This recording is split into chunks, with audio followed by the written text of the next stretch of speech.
Բարև ձեզ։ Շարունակում ենք Դիգնիսի ոդքասթները եւ այսօրվա հաղորդումը վարում եմ ես, քանի որ խոսելու ենք հատուկ իրավական թեմաներից, որը վերաբերում է սնանկությանը։ Այսօրվա մեր հյուրը Արսեն Հովհաննիսյանն է, ԵՊՀ իրավաբանական ֆակուլտետի դասախոս, իրավաբանական գիտությունների թեկնածու, BLC Group իրավաբանական ընկերության հիմնադիր գործընկեր։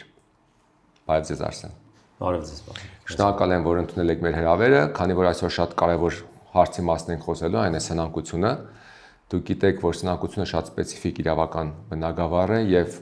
շատ հարցեր կան, որոնք հետաքրքրում են մեր հանրությանը, մանավանդ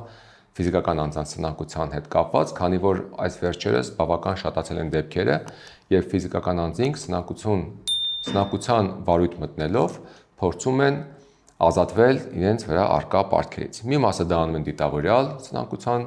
միջոցով խուսափելու համար պարտավորություններից, մի մասը դա անում է, որովհետեւ այլ տարբերակ չունի։ Մեր նպատակն է մի փոքր ավելի պարզ բացատրել մեր դիտողներին, թե ինչու է այս գործընթացը կայանում, ինչ խնդիրներ կան, ինչ գործընթացներ կան, ինչ ռիսկեր կան եւ վերջապես ինձ համար հետաքրքրող ամենակարևոր հարցը, ինչ պատասխանատվություն կա, եթե անձը դիտավորյալ մտնում է կեղծ սնանկության փուլի մեջ։ Սկսենք սկզբից, խնդրում եմ կներկայացնեք, որ ինչ քայլեր են պետք անել եւ որ դեպքում անձը կարող է դիմել սնանկության կամ ընդհանրապես որոնք են անձին սնանկ ճանաչելու հիմքերը։ Շնորհակալ եմ հրավերի համար։ Սնանկությունը որպես երևույթ մեր հասարակությունում բացասական ընկալում ունի եւ կարծես թե տպավորությունը այն է, որ սնանկության գործընթաց սկսում են, որպեսզի խուսափեն ինչ-որ պարտավորությունների կատարումից։ Իրականում, եթե մենք սնանկությանը նայենք որպես իրավական գործընթաց, ապա այն կարելի է դիտարկել որպես մեխանիզմ, որի միջոցով իր պարտավորությունները կատարելու անընդունակ անձը հնարավորություն է ստանում այդ պարտավորությունները կատարել, այսինքն անձիկ, ովքեր դրամական ակնկալիք ունեն տվյալ սուբյեկտից, հնարավորություն են ստանում այդ ակնկալիքը բավարարել եւ նաեւ տվյալ անձը հնարավորություն է ստանում այդ ոչ բնականon իրավիճակից վերադառնալ բնականon հարաբերությունների տիրույթ։ Ես խանգարեմ էլի քեզ Արսեն ջան, կներես, ցավոք սրտի ես մի քիչ գիտեմ սնանկության մասին, չեմ կարող ասել այնքան ինչքան դու գիտես, բայց մենք մի բան ֆիքսենք սկզբից, որ սնանկությունը լինում է երկու հիմքերով, չէ՞։ Սնանկությունը լինում է հարկադիր ձևով եւ կամավոր ձևով։ Հիմա մենք դու ընդհանուր ես խոսում սնանկության մասին։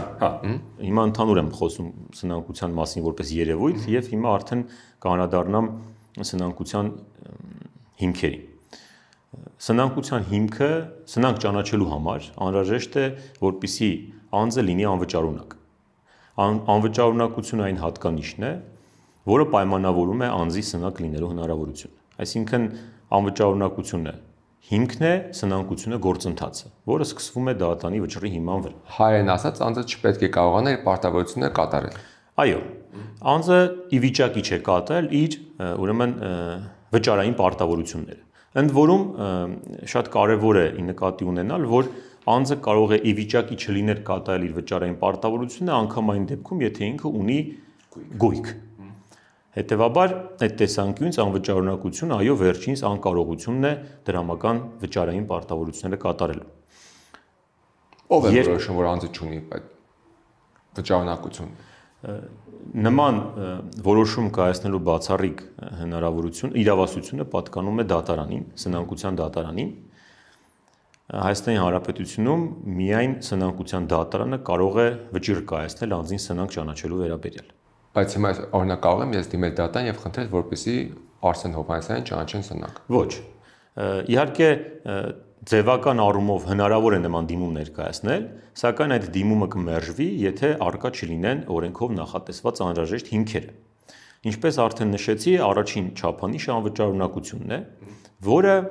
որոշվում է որոշակի պայմանների հիման վրա։ Կա սնանկության երկու գործընթաց՝ հարկադիր սնանկություն եւ կամավոր սնանկություն։ Հարկադիր սնանկության տրամաբանությունը կայանում է նրանում, որ անձը դիմում է սնանկության դատարան այլ անձի սնանկ ճանաչելու պահանջով։ Եվ որpիսի այդ հնարավորությունը առկա լինի, անհրաժեշտ են հետևյալ չափանիշները։ Նախ անհրաժեշտ է, որpիսի անձ ում դեմ դիմում են, ներկայացնում սնանկ ճանաչելու պահանջով ունենա դրամային պարտավորություն, վճարային պարտավորություն կատարելու, այդ վճարային պարտավորությունը պետք է գերազանցի 2 միլիոն դրամը, եւ այդ վճարային պարտավորությունը պետք է կատարված չլինի դրա կատարման համար նախատեսված ժամկետից առնվազն 90 օր եւ ավելի։ Իսկ դա կապ ունի ֆիզիկական անձի մասն ենք խոսում, թե իրավաբանական անձի, թե նույն երկուսի դեպքում էլ նույնն է։ Երկուսի դեպքում էլ նույնն է։ Հարկադիր սնանկության դեպքում, երբ որ այլ անձ դիմում է այլ անձի սնանկ ճանաչելու պահանջով, հիմքերը նույնն են։ Այսինքն 2 միլիոն դրամ նվազագույն 2 միլիոն դրամը գերազանցող գումար 90 օրից ավել ուրեմն չկատարում տվյալ պահանջի եւ ամենակարևոր հատկանիշը թերևս որը նաեւ իրավական գործընթացներում խնդրահարույց է կամ մեկնաբանման շատ տեղիք է տալիս, դա տվյալ վճարային պարտավորության անվիճելի լինելն է։ Այսինքն ինչ ենք հասկանում անվիճելի ասելով։ Այո, անվիճելի վճարային պարտավորություն ասելով։ Վճարային պարտավորությունը անվիճելի համարելու համար անհրաժեշտ է որպեսզի ամենապարզ պայմանը, որ պարտապանը, այսինքն անձը, ում դեմ դիմել են սնանկության դատարան, չարարկի նման պահանջի դեմ։ Դա անվիճելիության առաջին չափանիշն է։ Եթե չի արարկում, հետեւաբար օրենքով չի վիճարկում, ուրեմն ինքը համաձայն է։ Ուրեմն ինքը համաձայն է, որ այդ պարտավորությունը առկա է։ Սակայն հնարավոր են դեպքեր եւ այդ դեպքերը բազմաթիվ են գործնականում, երբ որ հարկադիր սնանկության դեպքում պարտապանում դեմ դիմում են ներկայացնել դատան առարկում է տվյալ պահանջի դեմ։ Այդ դեպքում էլ օրենքը նախատեսում է, թե առարկելու դեպքում ինչպես պետք է գնահատել պահանջի անվիճելիությունը։ Օրինակ, եթե պարտապանը առարկում է պահանջի դեմ, սակայն այդ պահանջը հիմնվում է օրինական ուժի մեջ մտած վճռի վրա, օրինակ, եթե մեկ անձը մյուսին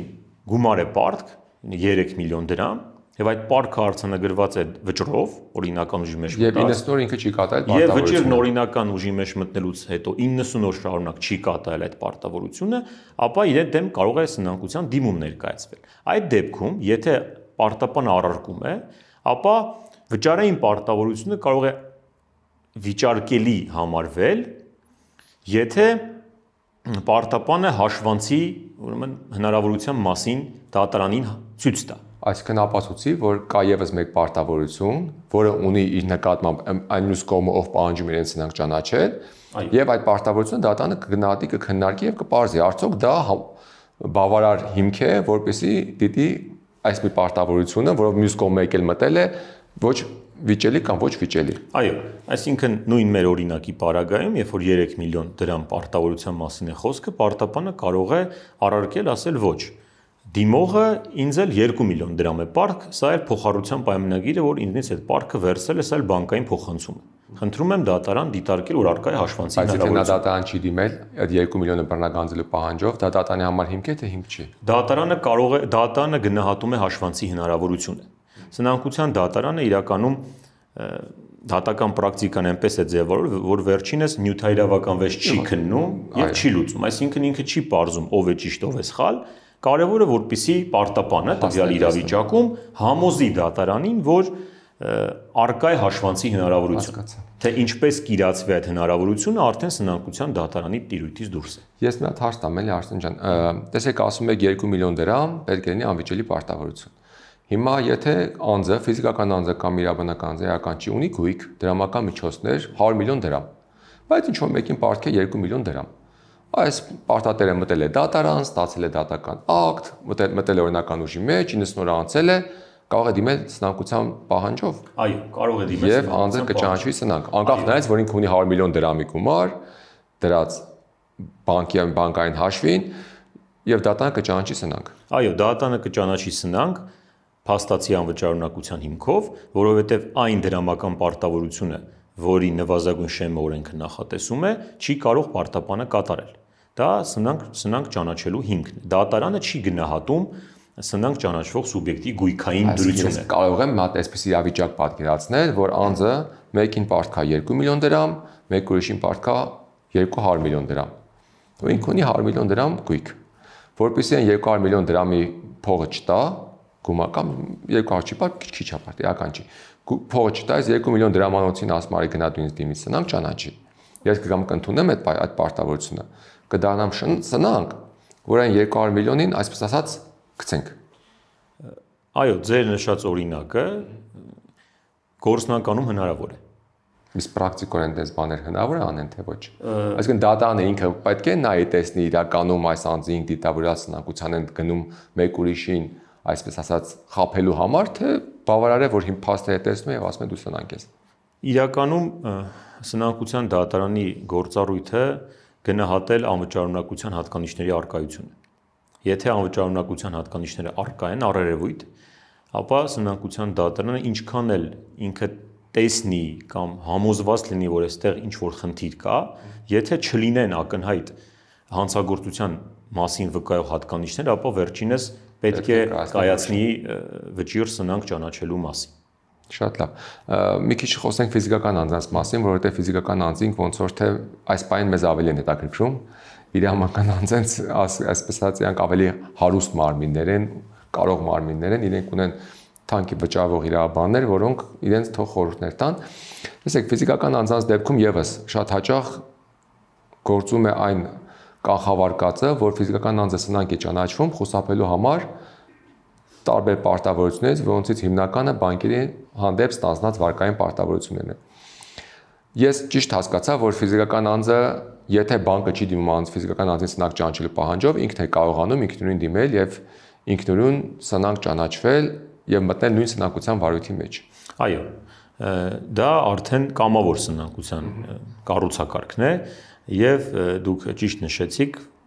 մանավանդ հիմա նման դեպքերը շատ են ու իրոք հիմնական նպատակը ֆինանսական կազմակերպությունների հանդեպ ստանձնած վճարային պարտավորությունները չկատարելն է։ Ընդ որում դա կարող է լինել եւ օբյեկտիվ հանգամանքներով պայմանավորված եւ պարզապես անձի ցանկությունը ուրեմն վճարումներ չկատարելու։ Ամեն դեպքում օրենքը նախատեսում է կառուցակարգ կամավոր սնանկության, եթե անձի պարտավորությունները 2 միլիոն դրամ եւ ավել չափով գերազանցում են իր ունեցած ակտիվների արժեքը։ Այսինքն երկու դեպքում էլ եւ կամավոր եւ հարկադրական սնանկության դեպքում 2 միլիոն դրամից ավել պետք է լինի պարտավորություն։ Այո։ Բայց եթե հարկադրականի դեպքում անվիճելի պետք է լինի, ապա կամավորի դեպքում նման խնդիր չկա։ Ոչ, կամավորի դեպքում նման խնդիր չկա, որտեղ կամավոր սնանկության պարագայում ի տարբերություն հարկադիր սնանկության մենք մեկ սուբյեկտ ունենք, հարկադրի դեպքում երկու սուբյեկտ ունեն հարկադիր շահերով։ Այո, այս պարագայում մեկ սուբյեկտ ունենք, ով եթե մենք նայենք բացառապես սնանկության ինստիտուտի նպատակի տեսանկյունից, վերջինս դիմում է դատարան ոչ թե խուսափելու նպատակով, այլ պարտավորությունները կատարելու հնարավորություն ստանալու նպատակով, այսինքն անձը, եթե նայենք իդեալական իրավական, կարգավորումների համատեքստում, անձը ցանկանում է, այսպես ասած, ֆիլտրով անցնել, հասկանալ, ինքը ունի հնարավորություն այդ պարտավորությունները կատարելու թե ոչ, դրանով նաև ցույց տալի բարեխիղճություն է, որ ես սկսել եմ գործընթաց, որի շրջանակներում իմ կամքից անկախ կարող են հայտնվել դրամական որ իմ պարտատերերի պահանջները բավարարեն։ Սա իրական օրենքի նպատակն է։ Բայց գործնականում այո, ցավոք սրտի լինում են դեպքեր, որ դրան հակառակ եւս կիրառվում։ Ու ոնց ինչպես ես ճիշտ հասկացա, եթե ճիշտ հասկացա, եթե հարկադրական սնանկության դեպքում էական չի թե դու ինչքան գույք ունես, կարող է պարտավորության գումարի առկայությունն է, ապա կամավորի դեպքում դու նաև պետք է հիմնավորես, որ չունես բավարար գույք քո ունեցած պարտավորությունները մարելու համար։ Այո, եւ այդ պարտավորությունների եւ գույքի տարբերությունը 2 միլիոն դրամը պետք է գերազանցի, այսինքն անձը պատկերացնենք ունի 3 միլիոն դրամ վարկ կամ 4 միլիոն դրամ վարկ եւ ինքը ցույց է տալիս, որ չունի այդքան ակտիվ։ Այսինքն թե ունեցավ մի այդ բնակարան, ինքը չի կարող սնանկ ճանաչվել, կամավորության սկզբունքով սնանկ ճանաչվել, որովհետեւ բնականը հաստատ ավելի արժեքավոր է, քան այդ 4 միլիոն դրամը կամ 3 միլիոն դրամը։ Եթե իր գույքերը արժեքով ավելի բարձր են, ընդ որում շատ կարևոր է ի նկատի ունենալ, որ այն գույքերը, որոնց վրա բռնագանձում չի կարող տարածվել օրենքի ուժով, դրանք չեն հաշվի առնվում ակտիվների արժեքի մեջ։ Միակ բնակարանի պարագայում կարգավորումը այնպիսին է, որ միակ բնակարանը, եթե բռնագանձում է տարածվում եւ պետք է օտարվի, կառավարության որոշմամբ սահմանված նվազագույն գումար կա, որը պետք է վերադարձվի պարտապանին, ավել գումարն ուղղվի պահանջների բավարարման։ Այսինքն դեռևս ակնհայտ եւ հաստատ չէ, որ անձը կճանաչվի սնանկ, եթե ինքը ունի պարտավորություն, դեռ ինքը պետք է հիմնավորի, որ չունի գույք։ Այո, չունի 2 միլիոն դրամից ավել, հա, Իսկ եթե անձը ամուսնացած է եւ կա մյուս ամուսին, որ աշխատում է, ունի բավարար եկամուտներ, գույք, այդ դեպքում մյուս այն ամուսինը, որ ցանկում է սնանկ ճանաչվել, ինքը կարող է դիմել եւ ճանաչվել սնանկ։ Այո, սնանկությունը այս պարագայում ինքը ավելի շատ անձնական բնույթ ունի եւ եթե խոսքը վերաբերում է տվյալ անձի պարտավորություններին, այլ ոչ թե իր եւ ամուսնու համատեղ պարտավորություններին, ապա այստեղ ինքը մյուս ամուսնու եկամուտներից կախվածություն չունի սնանկության դեպքում։ Իսկ համատեղ սեփականության փաստը Համատեղ սեփականության փաստը միանշանակ նշանակություն ունի, այսինքն եթե մենք խոսում ենք կամավոր սնանկության մասին, ապա այս դեպքում գնահատման ենթակա է որպես ակտիվ այն ամբողջ գույքը, այդ թվում այն գույքը, որը վերջինիս պատկանում է համատեղ սեփականության իրավունքով։ Հետևաբար, այս պարագայում անձը եթե ցանկանում է անցնել սնանկության գործընթացով, պետք է նաև ցույց տա, որ իր ամբողջ գույքային զանգվածը այդ թվում այն գույքը, որը պատկանում է իրեն եւ իր ամուսնուն, որպես համատեղ գույք, այս չափանիշին կբավարարի։ Իսկ եթե մի ամուսնու սնանկ է ճանաչում, բարձր որ մյուսը կապ չունի դրա հետ եւ ինքը սնանկ չի ճանաչում։ Իսկ եթե սնանկ ճանաչվողը նաև աշխատում է եւ ունի աշխատավարձ, այդ դեպքում ինչ է լինում նրա կարգավիճակը, աշխատավարձը եւ այլն։ Առաջին հայացքից թվում է, թե եթե անձը աշխատում է եւ ունի աշխատավարձ, ապա նախ նա սնանկ ճանաչվել չի կարող, սակայն մենք արդեն պարզեցինք, որ կարող է, եւ երկրորդ ընկալումը այն է, որ եթե անձը ունի աշխատավարձ, ապա այդ գումարներն ուղղվելու են պահանջների բավարարմանը այնքան ժամանակ, մինչեւ որ այդ բոլոր պահանջները բավարարվեն։ Այնուամենայնիվ, սնանկության մասին օրենքը տվյալ հարցի վերաբերյալ ունի հստակ կարգավորումներ, երբ որ ֆիզիկական անձը սնանկ է ճանաչում եւ ունի աշխատավարձ։ Տվյալ իրավիճակում մի քանի սցենարներ են հնարավոր։ Ընդհանուր առմամբ ֆիզիկական անձանց սնանկության պարագայում, եթե ֆիզիկական անձի գույքը աննշան է եւ պահանջների բավարարման վրա ազդելու հնարավորություն չունի, ապա տվյալ գույքը չի ուղղվում պահանջների բավարարմանը եւ սնանկության վարույթը ավարտվում է ֆիզիկական անձին պարտավորությունից ազատելով։ Սա առաջին սցենարն է։ Դա կարող է վերաբերվել նաեւ աշխատավարձին։ Այսինքն եթե աշխատավարձը չի բավարարում պահանջները։ Այո, բավարարմանը, ապա այո, աշխատավարձի մասով կա նաեւ երկրորդ կարգավորումը, երբ որ առաջին հայացքից մենք չունենք գույքի աննշան լինելու չափանիշ, այնուամենայնիվ աշխատավարձի գծով կա եւս երկու դեպք։ Երբ որ տվյալ աշխատավարձը 100 ամսական վճարման առումով չի գերազանցում 150,000 դրամը, տվյալ պարագայում եւս այդ աշխատավարձը չի ներառվում պահանջների բավարարման գործընթացում կամ եթե ակնհայտ է անձի եկամուտներից, այդ թվում աշխատավարձից, որ պարտադերի պահանջները սնանկ ճանաչելու մասին վճռի օրինական ուժի մեջ մտնելուց հետո 48 ամսվա ընթացքում չեն կատարվի, 4 տարվա ընթացքում չեն կատարվի։ Տվյալ իրավիճակում եւս անձը կազատվի այդ պարտավորությունների կատարումից։ Ասենք մարդը ստանում է 1 միլիոն դրամ աշխատավարձ, ունի 5 միլիոն դրամ պարտավորություն։ Ճանաչվեց սնանկ։ Հիմա այդ աշխատավարձը 1 միլիոն դրամը, որը ըստ էության, եթե մենք վերցնենք ամբողջական գումարը, այդ 5 միլիոն դրամի 5 ամսում կփակի, բայց ինքը պետք է ապրի, ծախսի, ընտանիք բայ, այդ դեպքում ո՞նց է կարգավորում օրենքը։ Այդ դեպքում հետեւյալն է կարգավորումը, նախ աշխատավարձի վրա բռնագանձում ամբողջ ծավալով չի կարող կատարվել։ Եվ սնանկության մասին օրենքը նշում է, որ այդ սահմանափակում այս դեպքում եւս կիրառելի է, այսինքն աշխատավարձի 50%-ից ավելի նկատմամբ չի կարող ամենը 500,000-ի վրա կարող է կիրառվել։ 500,000-ի վրա կարող է կիրառվել եւ բնականաբար պետք է հաշվի առնվեն բոլոր ուղեկցող հանգամանքները եւ այսպես ասած անձին որպես ապրուստի միջոց վճարվող աշխատավարձի տեսանկյունից պետք է օրենքով նախատեսված չափանիշները հաշվի առնվեն։ Եթե մենք 150,000 դրամի շեմը անցնում ենք եւ արդեն պետք է տեղափոխվենք 48 ամսվա շեմ եւ եթե անձի եկամուտները իրականում այնքան են, որոնք հնարավորություն են տալիս վերջինիս ուրեմն պահանջներ բավարարել նշված ժամկետում, ապա ինչքան աշխատավարձը բարձր եւ պարտավորություն չափը մոտ, հա, այդ աշխատավարձի չափին, ապա այնքան հավանականությունը բարձր, որ այդ բռնագանձման գործընթացը կարող է նախաձեռնվել։ Այլ հարց է, թե գործնականում ինչպես է դա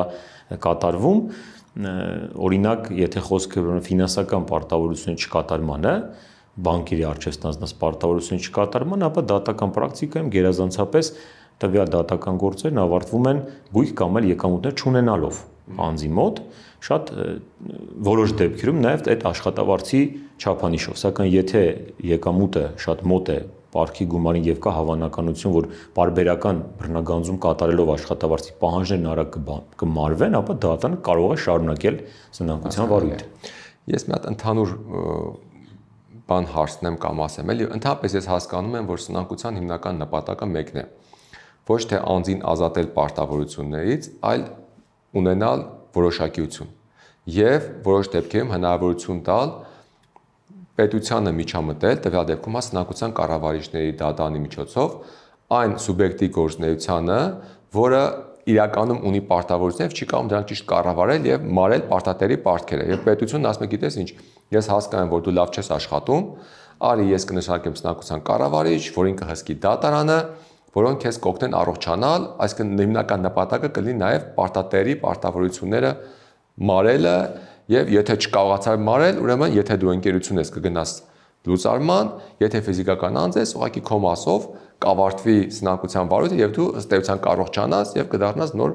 մաքուր սուբյեկտ։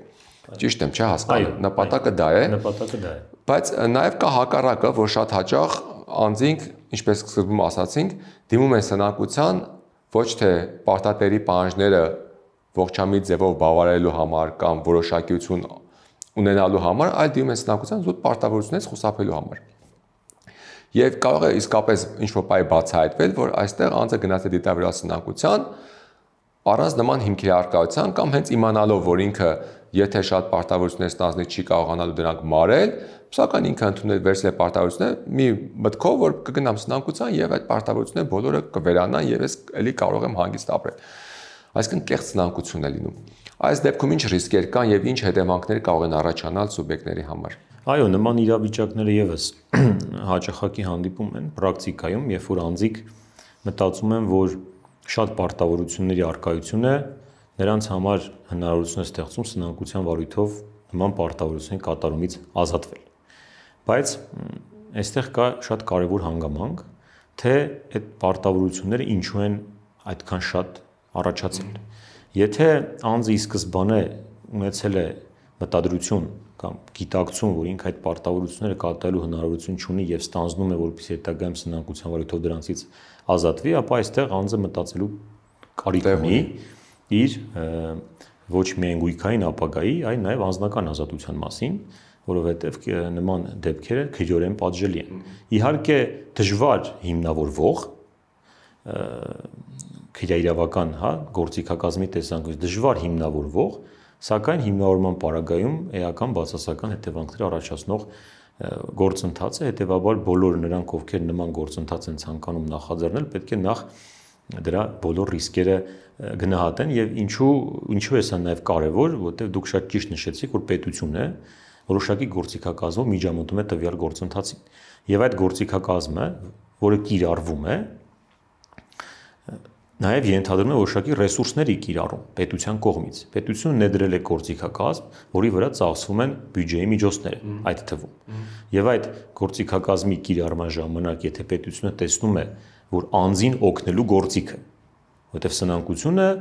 պարտավորությունը կատարելու անկարող անձին օգնելու գործիք է։ Օգնելու գործիքը կիրառվում է դրա նպատակին հակառակ, ապա պետությունն իրավունք ունի անբարեխիղճ անձից պահանջելու, ուրեմն կրելու անհրաժեշտ բացասական հետևանքները եւ այո այդ տեսանկյունից հատկապես ֆիզիկական անձանց դեպքում անհրաժեշտ է ցուցաբերել շրջահայացություն։ Շատ շնորհակալություն, կարճ ամփոփեմ, որ իրականում մենք չգիտես ինչու սնանկությունը դիտում ենք որպես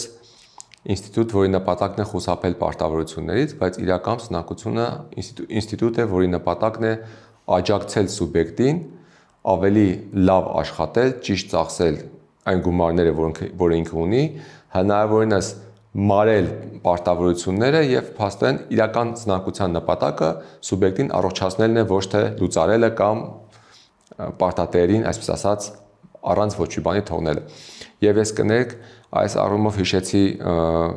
2008-9 թվականին եւ համաշխարհային ֆինանսական ճգնաժամը սկսեց, Միացյալ Նահանգներում պետությունը շատ խոշոր ավտոարտադրող ընկերություններ կային, որոնք անմիջապես սնանկ ճանաչվեցին եւ պետությունը վերցրեց այդ ընկերությունների կառավարումը։ թույլ չտալու համար դրանց լուծարում, որովհետև դրանք շատ մեծ դեր ունեն եւ կարևոր նշանակություն ունեն ամերիկյան տնտեսության համար, եւ երբ որ պետությունը վերցեց սկսեց կառավարել, ակնհայտ է, որ պետությունը գործում էր իշահ ընկերությունների եւ ոչ թե իշահ սեփականատեր, որոնք կարող է ինչ-որ բայ ցանկանային ինչ-որ գումար վերցնելով դուրս գալ ընկերություններից։ Եվ արդյունքում ինչ եղավ, երբ որ ֆինանսական այդ ճգնաժամը համաշխարհային ավարտվեց, ընկերությունները գոյատևեցին, մնացին, պետությունը դուրս եկավ եւ հետ հանձնեց բաժետերին ընկերության կառավարումը։ Այսինքն եկեք ընդունենք, որ սնանկության նպատակը հենց սա է, ոչ թե այն, ինչ որ մենք պատկերացնում ենք։ Սնանկությունը լավ գործիք է, ուղղակի ցավոք սրտի մեզանում այն ընդունված է որպես դիտել որպես ինստիտուտ, որը ուղղված է ընկերությանը լուծարելուն կամ ֆիզիկական անձի համար պարտավորությունից խուսափելուն։ Այո, դուք շատ ճիշտ եք այդ հարցում եւ այդ իրողությունը նաեւ իրավական ամրագրում է ստացել Սահմանադրական դատարանի վճռաբեկ դատարանի որոշումներում,